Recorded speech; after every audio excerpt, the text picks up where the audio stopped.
आदरणीय मुख्य कार्यकारी अधिकारी सर, त्याचप्रमाणे आदरणीय सर्व मान्यवर यांना पण नमस्कार. सर्व अधिकारी वर्गाला माझा नमस्कार. या ठिकाणी आज ही वेळेवर आलेली संधी आणि अतिशय छान वाटते की आपले अनुभव शेअर करायला इथे मिळणार आहेत मला.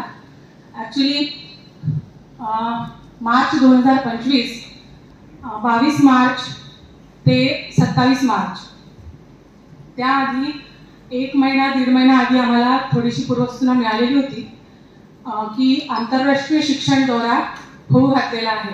फक्त लिंक भरलेली आणि त्यात आपण आजपर्यंत काय काय उपक्रम केलेले होते ते तिथे भरण्यात आलेले होते. आणि महत्त्वाचं म्हणजे पासपोर्ट आणि व्हिसा ह्या गोष्टी आल्याच.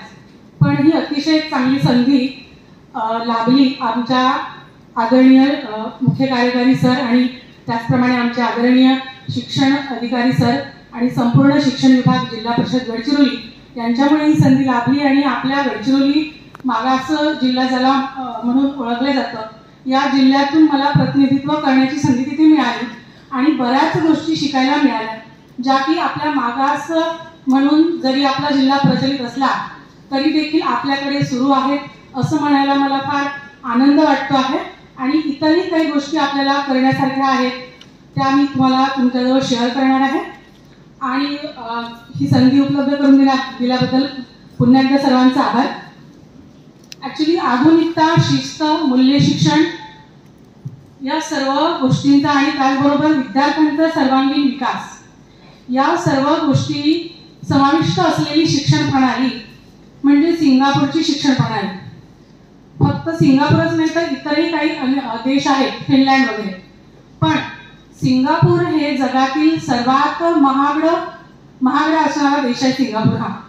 आणि आपल्याला मग असं वाटू शकतं की एवढा महागडा आहे तर शिक्षण प्रणालीवर खर्च केलेला असेल आणि म्हणून सगळं काही ठीक असेल. पण ही वास्तविकता नाही. ॲक्च्युली महागडं असणं ही वेगळी गोष्ट आहे आणि स्वयंस्फूर्तीने त्या सगळ्या गोष्टी राबवून घेणं. आपण नेट 2020 मध्ये ज्या पण गोष्टी आपण अभ्यासलेल्या आहेत मागील 2 वर्षातील ट्रेनिंग्समध्ये आणि यावर्षी आपण ब्लूमची टॅक्सॉनॉमी परत रिवाईज करतोय, या सर्व बाबी बघितल्या तर असं वाटतं की आपण जे आता शिकतोय किंवा शिकलेलो होतो पण ते रिवाईज झालं नव्हतं, त्याचं पॉलिशिंग झालेलं नव्हतं, ते महागडे देश आपण जे म्हणतो सो कॉल्ड त्या देशांनी ते आत्मसात केलेलं आहे, किंबहुना त्यांच्या रक्तात ते भिनलं आहे. आणि त्यामुळे तो देश फक्त महागडा नाही तर त्यांचं शिक्षण सुद्धा अतिशय उच्चस्तरीय आहे. आणि ती संधी आता आपल्याला मिळालेली आहे. मी थोडक्यात इथे प्रेझेंटेशन करेल कारण आम्हाला तिथे त्या ठिकाणी 22 ते 27 मार्च या दौऱ्याच्या वेळेला 2 दिवसांचं ट्रेनिंग आणि 2 दिवस आम्हाला तिथल्या शाळा पाहण्याचा योग, तिथल्या शाळांना व्हिजिट्स करण्याचा योग आला होता. अतिशय सुंदर शाळा आणि अतिशय चांगलं असं उत्कृष्ट असं ट्रेनिंग तर त्यात काही विचारायलाच नको. सगळ्याच बाबी अतिशय उत्कृष्ट होत्या. पण आता वेळेचा अभाव आहे आपल्याकडे, त्यामुळे जिल्हा स्तरावर प्रेझेंटेशन असल्यामुळे थोडक्यात तुम्हाला सर्वांना तिथील शिक्षण प्रणाली, तिथील शाळांबद्दलची माहिती मला सांगावीशी वाटेल. तसं पाहता 100 पानांची पूर्ण PPT आहे. प्रत्येक दिवसाच्या 20-25 PPTs आहेत. पण तेवढं शक्य नाही आहे. तरी सर्वांच्या परवानगीने मी तुम्हाला थोडक्यात का होईना शाळांबद्दलची माहिती सांगते. सर, फर्स्ट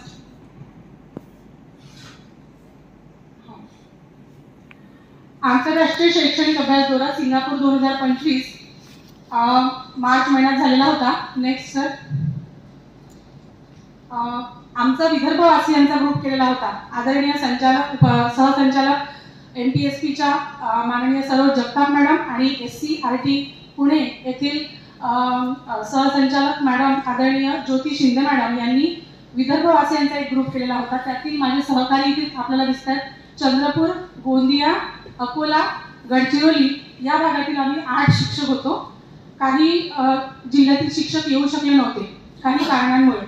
पण अतिशय छान झालं की आपण गडचिरोली आणि चंद्रपूर दोन्ही जिल्हे जे मागास म्हणतात त्यातून आपले 3 बांधव आम्ही गेलेलो होतो. गडचिरोली जिल्ह्यातून मी आणि चंद्रपूर जिल्ह्यातून तिथे दिसणारे शिक्षक. आणि हा 48 शिक्षकांचा ग्रुप त्या ठिकाणी सिंगापूरला गेलेला होता.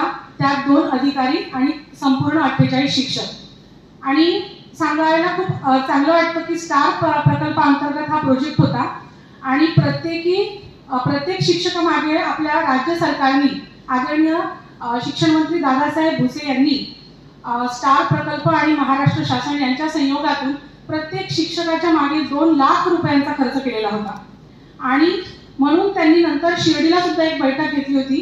कुठल्या एका कारणामुळे मी जाऊ शकले नाही, परंतु आनंद वाटतो की त्या ठिकाणी 48 शिक्षकांमधून रिपोर्टिंग जे सादर केलेलं होतं ते आम्ही डायरेक्ट पाठवलेलं होतं PPT द्वारे आणि PDF द्वारे MPSP मुंबईला. त्या 48 शिक्षकांमधून मी तिथे हजर नसताना सुद्धा माझा त्या ठिकाणी आपल्या गडचिरोली जिल्ह्याचा 3रा नंबर आलेला होता. अभ्यास दौऱ्याची उद्दिष्टे आपल्याला नेहमीप्रमाणे माहीत असतात, त्याच प्रकारची आहेत. अभ्यास दौऱ्याची उद्दिष्टे हीच होती की तेथील शिक्षण प्रणालीमध्ये काय वेगळं आहे. फक्त पैसा महत्वाचा नाही तर इच्छा महत्वाची. आताच मसराम सरांनी सांगितलं, त्याआधीही सरांनी सांगितलं, बेडके सरांनी सांगितलं होतं, इच्छाशक्ती ही महत्वाची, पैसा महत्वाचा नाही. तर अभ्यास दौऱ्याचं महत्वाचं उद्दिष्ट हे होतं सिंगापूर येथील शिक्षण प्रणाली अभ्यासणे आणि त्यातील काय माझ्या जिल्ह्यात करता येईल, माझ्या शाळेत करता येईल हे अभ्यासणे. Sir next.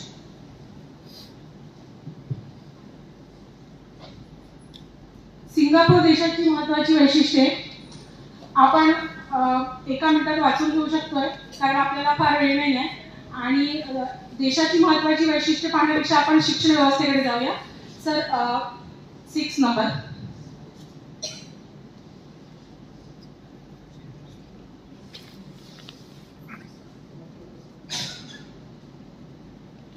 प्रशिक्षणाचा पहिला दिवस होता. सायमन रेनॉल्ड्स हे तिथल्या प्रिन्सिपल अकॅडमीचे सदस्य आणि त्यांनी अतिशय चांगल्या प्रकारे आम्हाला प्रशिक्षण दिलं होतं. आणि त्यांनी आपल्या 21st century teaching and learning processes in classrooms हा महत्त्वाचा विषय त्यांनी आम्हाला अभ्यासवला होता.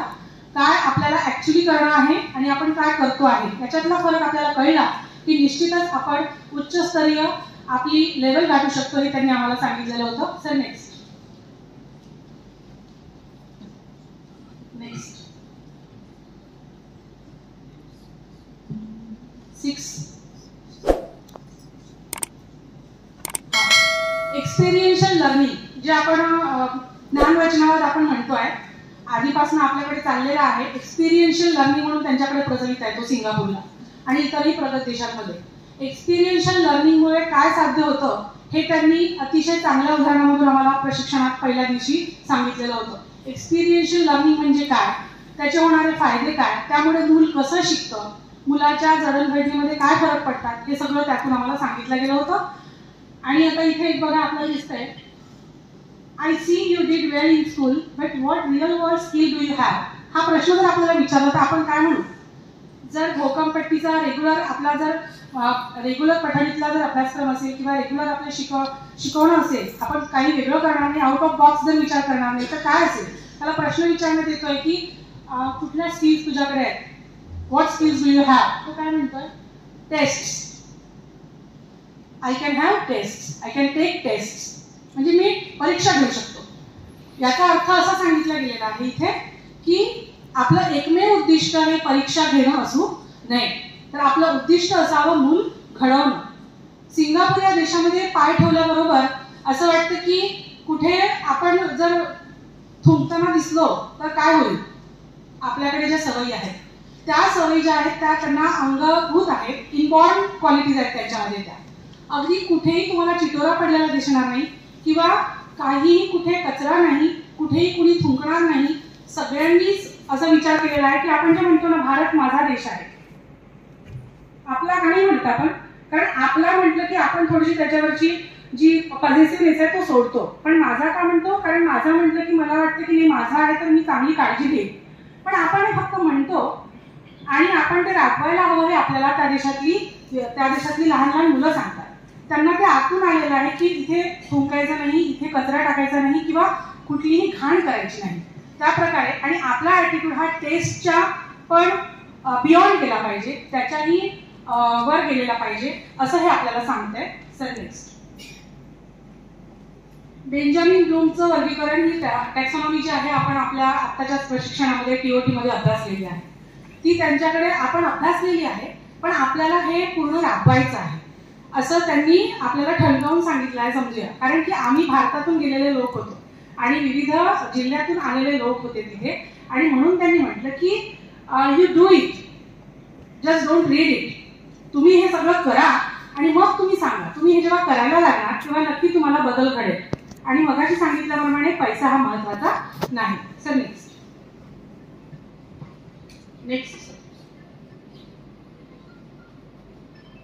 13 नंबर सर.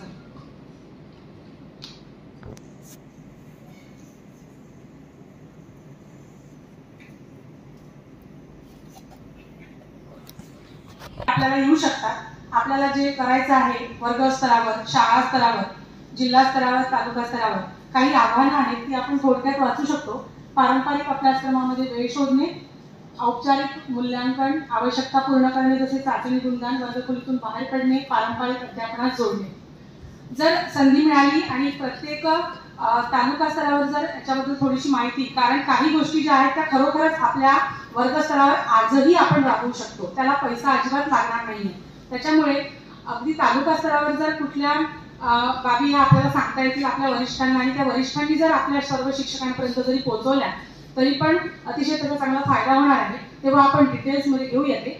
त्यानंतर सर 38.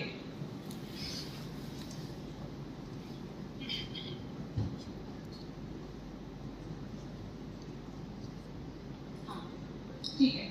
हे महत्वाचं सांगितलंय त्यांनी आपल्या सगळ्यांना, भारतातल्या शिक्षकांना, कारण भारतीय संस्कृती ही जगात सगळ्यात उत्तम आणि अतिशय वैविध्यपूर्ण असलेली संस्कृती आहे. आपल्याला माहिती आहे की आपल्याकडे जेवढी लोकसंख्या तेवढेच अतिशय वेगवेगळ्या प्रकारचे सण वार आणि वेगवेगळ्या गोष्टी आपल्याकडे जेवढ्या आहेत तेवढ्या कुठल्याही देशात नाही. किंबहुना ही आपल्यासाठी अभिमानाची गोष्ट आहे, कारण आपल्या संस्कृतीमध्ये अतिशय जवळीकता आणि आपुलकी आहे त्यांच्यापेक्षा पण कदाचित. आणि त्याच्यामुळे त्यांनी म्हटलं की तुम्ही सगळ्या भारतीय शिक्षकांनी ही पुस्तके नक्की वाचा. आणि त्यांनी काही पुस्तकांची नावे सांगितली. 5 Minds for the Future, Howard गार्डनरचं आहे. The 7 Habits of Highly Effective People, Stephen कोवेचं.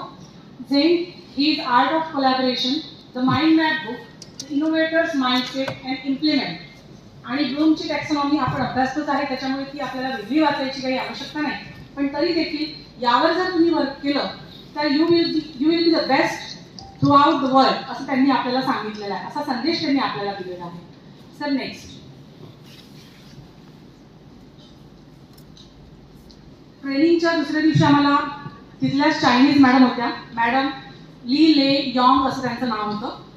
पण अतिशय सुंदर, आणि त्यांना वाटेल की आपल्याला भारतीयांना चांगल्या प्रकारे समजलं पाहिजे अशा इंग्रजीतून बोलण्याचा त्या प्रयत्न करत होत्या. आणि त्यांचं सगळं बोललेलं आम्हाला सगळं समजत होतं. त्यामुळे कदाचित ह्या सगळ्या गोष्टी आत्मसात करायला आम्हाला फार वेळ लागणार नाही किंवा समजण्यासाठी वेळ लागणार नाही. त्यानंतर आपण एक भाषण बघूया 40 नंबरवर सर. शिक्षण मंत्री आहेत तिथले चानचुन सिंग, यांच्या WPS 2023च्या भाषणामध्ये त्यांनी काय म्हटले बघा. हे फार सुंदर लिहिलेलं आहे. त्यांनी म्हटलेलं आहे, आम्हाला प्रत्येक विद्यार्थी एक निर्माता, संयोजक व या जगासाठी योगदान देणारा असणे अपेक्षित आहे. तुमचे लक्ष वेधण्यासाठी यावर्षी मी हे 3 शब्द का निवडले हे मी स्पष्ट करू इच्छितो. आजच्या काळात कालच्या समस्यांचे उत्तर आमच्या विद्यार्थ्यांनी शोधण्यात कसलेही योगदान अथवा विशेष नाही. 5 ते 10 वर्षापूर्वीच्या तुलनेत ज्ञानाचा वापर अधिक मोठ्या प्रमाणात होत आहे. ज्ञान हा एक महत्त्वाचा घटक आधीपासूनच होता, तथापि आता आम्ही आमच्या लोकांना चांगले शिक्षण दिले आहे. आजच्या किंवा कालच्या समस्यांची उत्तरे जाणून घेणे आवश्यक जरी असले तरी यापुढे पुरेसे नाही. आपले विद्यार्थी पुढील 20-30 वर्षात इतरांपेक्षा स्वतःला तेव्हाच वेगळे ठरवू शकतात जेव्हा ते काहीतरी नवीन निर्माण करू शकत असतील, आणि जेव्हा ते स्वतःसाठी, आपल्या देशासाठी आणि जागतिक व्यवस्थेसाठी नवीन मूल्य निर्माण करू शकतील. हे त्यांच्या शिक्षण मंत्र्यांनी दिलेलं त्यांना भाषण, आणि या भाषणामुळे संपूर्ण शिक्षक वर्ग हा उत्साहित आणि प्रोत्साहित होऊन कामाला लागलेला. त्यानंतर आपण जाऊया सरळ दोन्ही शाळाभेटींकडे, ज्यामुळे आपल्याला शाळेमध्ये नेमकं काय होतं ते आपल्या शाळांमध्ये आपल्याला राबवता येईल हे आपल्याला समजणं सोपं होईल. सर 67.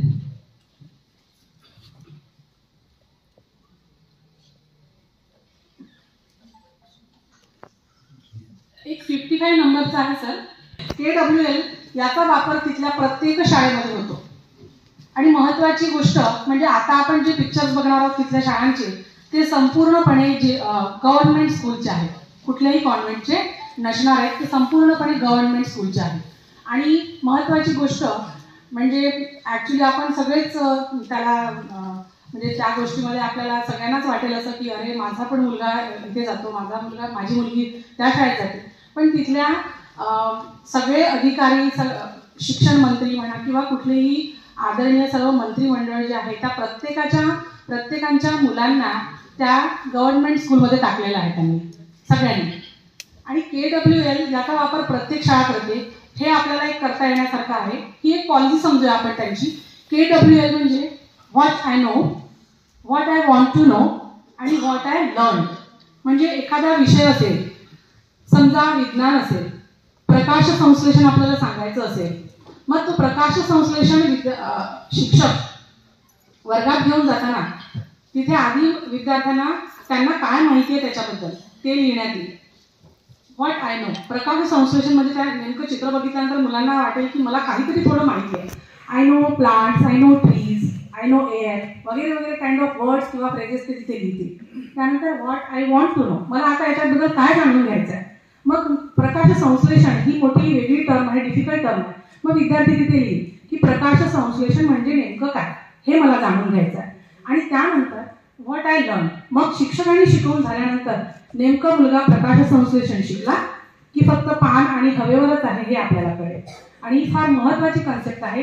ही त्यांच्या अगदी फ्रंटला असते, त्यांच्या वर्गस्तर म्हणा किंवा शाळेच्या फ्रंटला असते. प्रत्येक वर्गावर ती लावलेली असते, असा पूर्ण चार्ट असतो. आणि विद्यार्थी तिथे आल्यानंतर शिक्षक आणि विद्यार्थी म्हणून ते भरतात. सर त्यानंतर घ्या 67. आपण पहिल्या शाळा भेटीकडे जाऊया. पहिली शाळा व्हिजिट होती आमची गॅन एंग सेंग स्कूल होती. ही प्रायमरी स्कूल नव्हती, ही माध्यमिक स्कूल होती. यांचं ब्रीद वाक्य आहे ऑनवर्ड. आमचा विद्यार्थी सिद्धांतवादी नेता, अध्ययनपरायण अध्ययनार्थी, चिंतनशील व नाविन्यपूर्ण विचार करणारा आणि सक्रिय नागरिक. हे फक्त लिहिलेलं नाहीये, तर ते तसे विद्यार्थी तिथे घडतात आहे. कसं घडतात आहे आपण पिक्चर्समध्ये बघूया. त्यांचं विजन आहे, विजन ठेवतात ते वर्षभरातलं. आपण मागच्या वर्षी आपण एक संस्था आली होती, त्या संस्थेने आपल्याला विजनचं ट्रेनिंग घेतलं होतं. मला वाटतं माझे बरेच शिक्षक बांधव इथे आहेत. हो ना, आपण एक विजन तयार पण केलं होतं गडचिरोलीचं, पण ते कुठल्या ना कुठल्या कारणाने ते तिथेच राहिलं. मला वाटतं ते विजन पुन्हा एकदा आपण सर्वांनी नव्याने आणायला पाहिजे. ते विजन ठेवलं की आपल्याला माहिती होईल की हे विजन माझ्या शाळेसाठी आहे, माझ्या तालुक्यासाठी आहे, मग मी याच्यासाठी काहीतरी केलं पाहिजे. तसं त्यांचं देशभरातलं विजन असतं आणि ते सगळ्यांना लागू असतं. उत्कृष्टता, स्थान व महत्व असलेले गेसियन म्हणजे GESS, गेस. त्यांच्या शाळेचं शॉर्ट फॉर्म आहे गेस. आणि त्यातील प्रत्येक विद्यार्थी हा गेसियन आहे आणि म्हणून तसं लिहिलेलं आहे. त्यांचं मिशन आहे प्रत्येकातील सर्वोत्तम गोष्टीचं संगोपन करणं आणि पुढे जाण्याचा प्रयत्न करणं. शाळेची मूलभूत मूल्ये एकात्मता, सचोटी, करुणा, लवचिकता, शिस्त व सर्वांप्रती आदर. आणि हा अगदी 100% आपल्याला दिसून पडतो, फक्त लिहिण्यापुरती नाही. Sir next. शाळेचे आता प्रत्येक शाळेमध्ये बघा नाविन्यपूर्ण उपक्रम काय आहेत. भरपूर उपक्रम आहेत त्यांच्याकडे, पण ते फक्त नावाला नाही आहे, ते घेतल्या जातात. ALP आहे, अप्लाइड लर्निंग प्रोग्राम. अप्लाइड म्हणजे जे आवश्यक आहे ते द्यायचं आणि ते त्यांच्याकडून करून घ्यायचं की जे खरोखरच त्यांना गरजेचं आहे. म्हणजे आपण मागे कुठल्या तरी एका ट्रेनिंगमध्ये आम्ही चर्चा केली होती की एखाद्या मुलाला समजा खूप मोठी ते कॉस थिटा, टॅन थिटा वगैरे असतं ना 12वीमध्ये वगैरे, काही गरज नसताना त्याला ते शिकण्याची गरज नसावी, मग त्यांनी ते शिकू नये. त्यांनी जर 4 क्रिया चांगल्या शिकल्या आणि त्या भरोशावर जर तो काही वेगळं करू शकत असेल तर त्यांनी ते करावं. त्यांच्यावर कुठल्याही प्रकारची सक्ती नसावी. त्यानंतर शाश्वतता, डिजिटलायझेशन आणि coding, design thinking. Sir next. त्यांच्या कार्यशाळा आहेत या, म्हणजे इथे विद्यार्थी विविध कार्य करण्यासाठी येतात. प्रयोगशाळा आणि पुन्हा वेगवेगळ्या कार्यशाळा. Sir next. Corporate staff room. त्यांच्या स्टाफ रूमला आपण आता जसं बसलेलो आहे त्याच पॅटर्नचे फक्त थोडेसे असे कठडे असतात. अजिबात त्यांच्यामध्ये भिंती नाही. भिंती नाही म्हणजे एकमेकांशी पूर्ण त्यांचा संवाद चालतो. एका मुख्याध्यापक समजा एका भिंती असतील, एका रूममध्ये असतील, तर त्यांच्या आणि त्यांच्यामध्ये असं फार अंतर असणार नाही किंवा भिंत नसेल त्यांच्यामध्ये. हा त्यांनी एक चांगला प्रकार केलेला आहे की त्यांनी जसं आपण बँकेमध्ये बघतो, बँकेमध्ये जसे सगळ्या कर्मचाऱ्यांसाठी त्यांचे छोटे छोटे ब्लॉक्स असतात, त्याप्रमाणे त्यांनी शिक्षकांसाठी केलेले आहेत. Sir next learning for life program, हा आपण नंतर डिस्कस करूया पुन्हा. Capstone guest, full subject based banding. Sir next personalise digital learning program, PDLP म्हणतात त्याला, home based and student initiated learning. Sir next वाचनालय आणि वाचनालयातील बैठक व्यवस्था या प्रकारे आहे. ज्या शाळांकडे पैसा आहे त्यांनी हे करायला काही हरकत नाही असं त्यांचं म्हणणं आणि आमच्या अधिकाऱ्यांचं पण म्हणणं होतं. नेक्स्ट नंतर ही दुसरी शाळा ही आपल्या अतिशय जिव्हाळ्याची वाटली आम्हा सगळ्यांना, कारण आम्ही प्रायमरी शिक्षक होतो. ह्या शाळेमध्ये अतिशय चांगले उपक्रम जे आपण सगळे आज राबवू शकतो. सर घ्या. Next 74 sir. नंतर नेक्स्ट काय, नेक्स्ट सिक्रेट गार्डन उपक्रम म्हणजे असा उपक्रम ज्या ठिकाणी एखादी आपल्याकडे खोली असेल, आपल्याकडे असतात किंवा नसेल तर करूया एखादा कोपरा. अतिशय चांगलं तिथे साहित्य आजकाल आपण खर्च करतो. आता सरांनी सांगितलं, मसराम सरांनी खूप खर्च करतात, ते आपणही करतो, थोडाफार करतो. आणि तो एक असा भाग आहे की एका खोलीमध्ये त्यांनी चांगल्या चांगल्या गोष्टी ठेवल्या आहेत, कार्टून्स ठेवले आहेत आणि वेगवेगळे बक्षिसं ठेवले आहेत. आणि बाहेर एक बॉक्स असतो, त्यामध्ये त्यांना चांगल्या गोष्टी करण्यासाठीचे पेपर्स असतात. मग ते मुलगा तो उचलेल आणि त्यातली चांगली गोष्ट करेल, ती घरी करेल, समाजात करेल, शाळेत करेल, कुठेही करेल. आणि त्याचे पॉईंट्स वाढतील, त्याची वर्गशिक्षिका किंवा वर्गशिक्षक त्याच्याकडे लक्ष देतील आणि त्याचे पॉईंट्स वाढतील आणि त्याला त्या रूममध्ये एंट्री करण्यासाठी तेवढे 10 पॉईंट्स पहिले कमवावे लागतील. त्याला ते म्हणतात सिक्रेट गार्डन. आणि प्रत्येक मुलाला शाळेत आल्यापासून त्या सिक्रेट गार्डनबद्दल एक थोडीशी उत्सुकता असते की मला इथे जायचं आहे, ताई आणि दादा जाताना दिसत आहेत, मला पण इथे जायचं आहे. म्हणून तो मुलगा काय करतो की जेवढे जास्ती पॉईंट्स मी कमवेल, मला पटकन तिथे जाता येईल म्हणून तो भरभर पुन्हा चांगल्या गोष्टी करतो आणि याचं रिपिटेशन होतं. आणि रिपिटेशन होतं म्हणजे या सगळ्या चांगल्या गोष्टी करता करता आपोआप त्या विद्यार्थ्यांमध्ये मूल्य शिक्षण राबवलं जातं.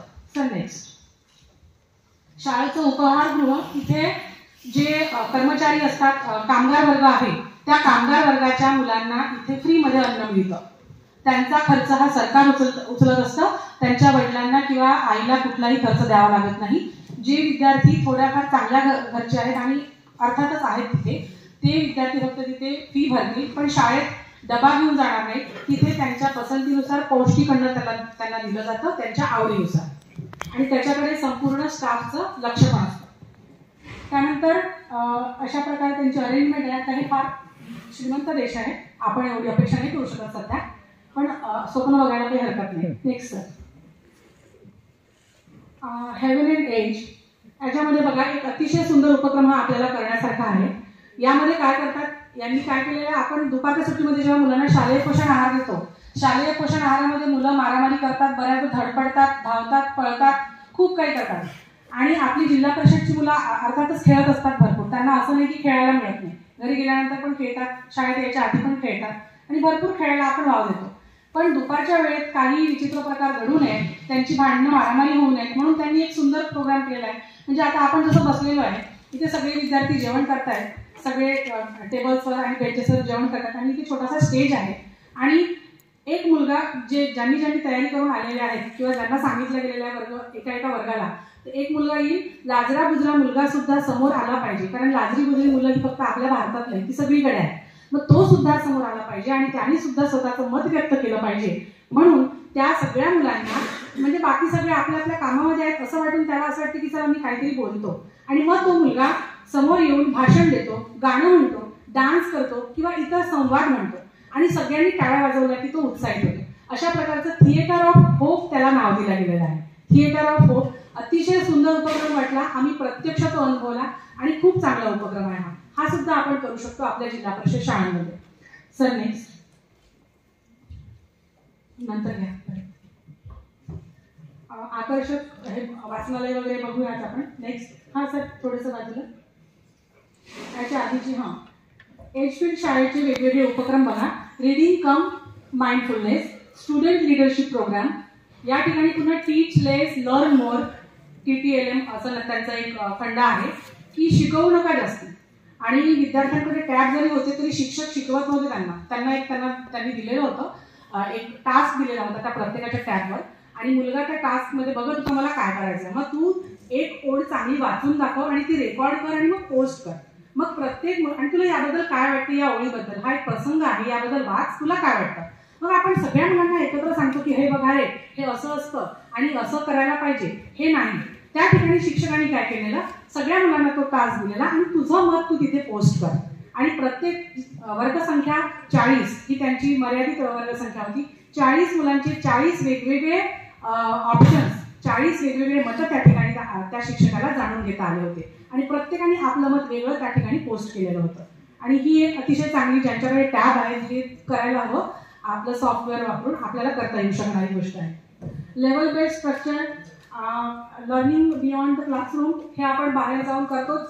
आपल्या वर्गखोलीच्या बाहेर हा उपक्रम आपल्याकडे आहे सुरू. अपलिफ्ट प्रोग्राम त्यांचे वेगवेगळे असतात. व्हॅल्यूज इन ऍक्शन, चांगल्या मूल्यांचा प्रसार करण्यासाठी तंत्रज्ञानाचा वापर.